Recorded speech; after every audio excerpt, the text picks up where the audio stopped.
Today I want to share with you, Amy calls it my famous chocolate pie, but it's the best ever chocolate pie, easiest pie, and I've had several people ask me to do a video on it. So it's real simple, and let me show you how pretty it is when it's finished. That's in our cookbook, page 68, best ever chocolate pie, and you can see it's very simple, doesn't have a lot of ingredients. You can get that at hodgesfarm.com. hodgesfarmtexas.com. In here, I have 1 1/4 cup sugar.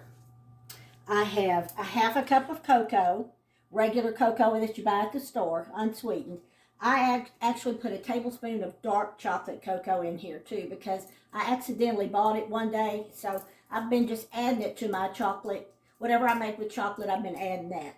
There's also in here 1 1/4 cup sugar and 1/3 cup of cornstarch. And I have just whisked it around to incorporate it. Now I'm going to add 3 cups of whole milk. If you wanted to use skim milk, this would probably taste almost as good. Well, probably even just as good. But anyway, I have made this pie for so long, and it has been everyone's very favorite pie. Caden, unfortunately, I feel like we have failed him. Caden doesn't like pie. So what I'm going to do is put part of this in pudding cups for him and put some whipped cream on the top of it. So I'm going to put this on about a medium heat, and you just have to watch it pretty good. You're just making like a pudding, and you can see it's already incorporated pretty good. And I'll use my wooden spoon and off and on whisk it just to keep it going. I want to make sure everything's out of the corners. And I'm going to cook this. It really doesn't take long, maybe 5 or 10 minutes. I wanted to share with you this recipe early in case you wanted to make it for Christmas. And one little side note about this, last Christmas I wanted to make some things different. I always think I need to change things up, and usually you don't need to, because when my brother-in-law got here and saw there was no chocolate pie, he couldn't believe I hadn't made my chocolate pie. And it is the first one to go. Even if you have pecan pie, whatever kind of pie you have, this one will go first. So, T, this is for you. He's recovering from knee surgery. So, this chocolate pie is going to fix you up come Christmas. Well, not this one. I'm going to make another one. We're going to eat this one. So, I'm going to keep stirring this.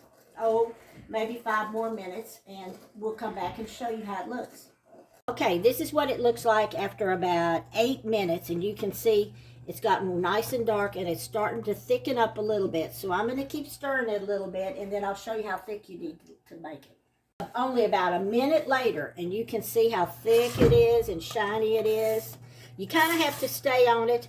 If you walk away and it kind of gets clumpy, you can just use your whisk and whisk it.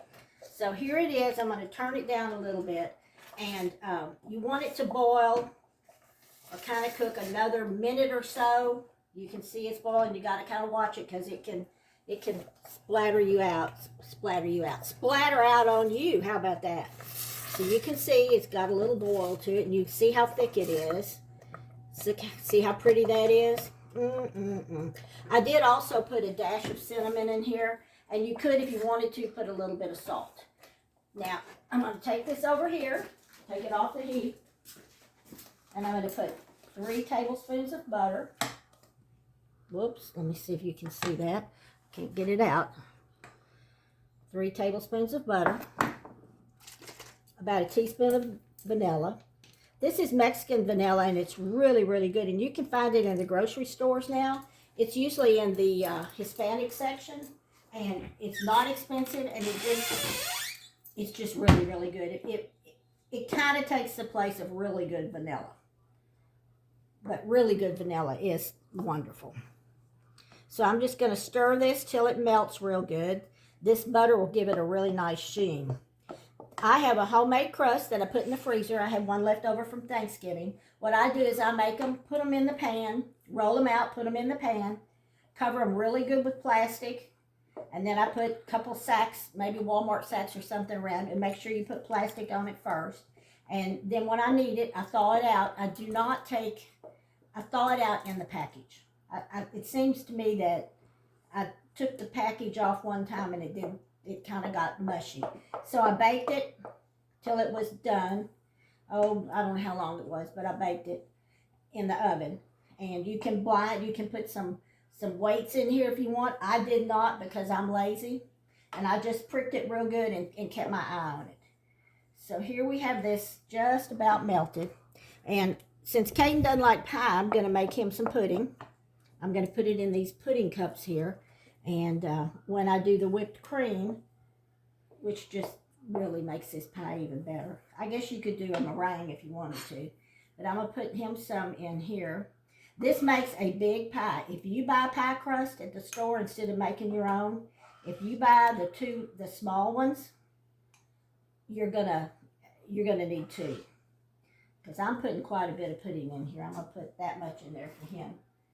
So he doesn't eat it all at the first time. He can eat it later. So I'm going to put this in this pie crust here. I'm not going to knock too much off because that's a spoon we can lick later. Okay.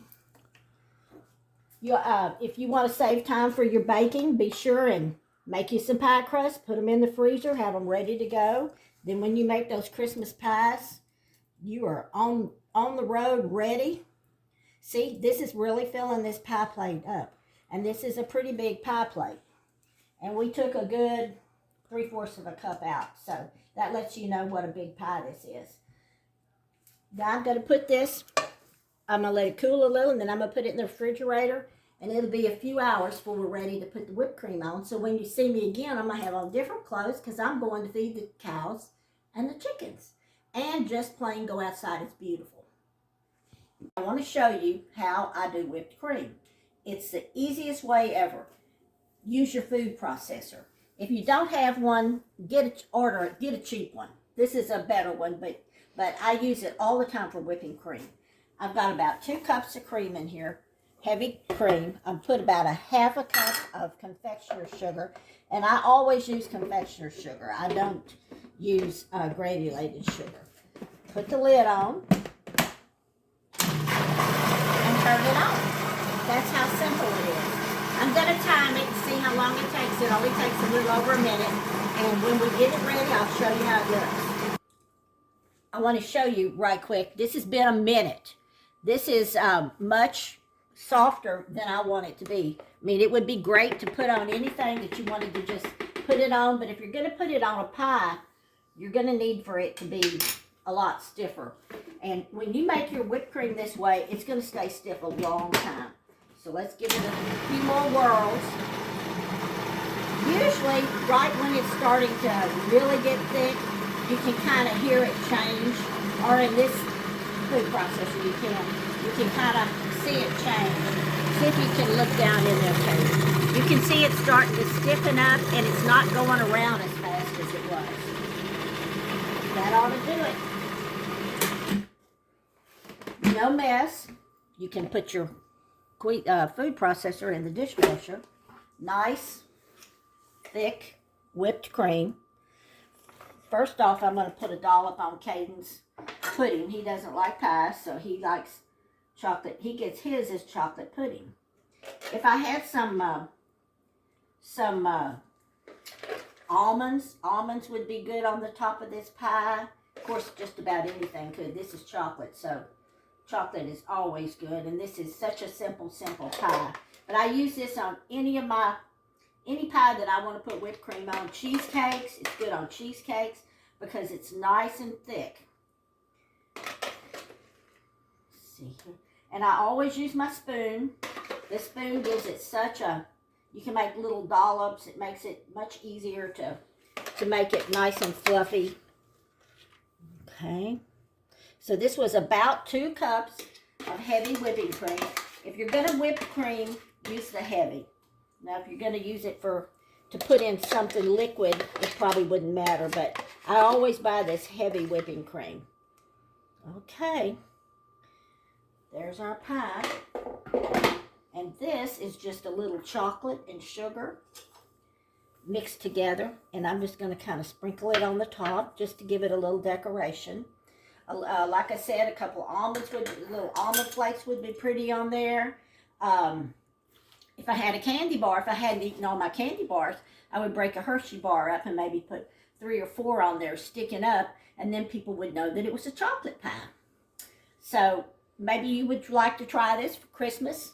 We certainly love it at Christmas and at any time. So happy baking.